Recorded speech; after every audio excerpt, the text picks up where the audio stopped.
ঠিক আছে।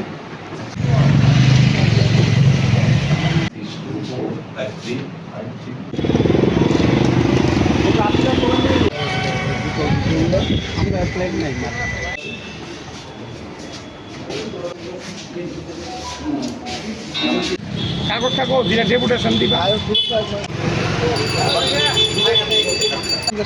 ওই দিবকদা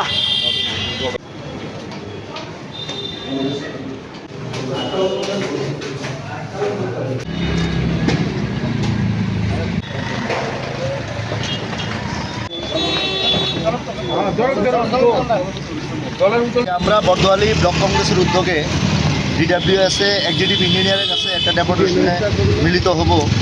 আমাদের বর্দোয়ালি বিধানসভার 20 নম্বর এবং 32 নম্বর ওয়ার্ডের অন্তর্ভুক্ত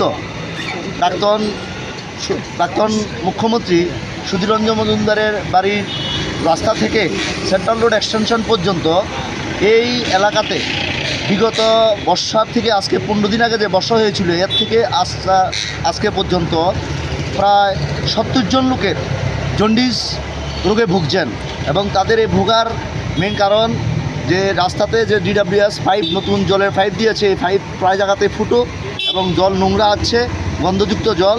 কালকে আমাদের দলের সভাপতি শ্রদ্ধেয় আশিস কুমার সাহা প্রতিটা বাড়িতে গিয়েছিলেন এবং তাদের শারীরিক অবস্থা নিয়েছেন।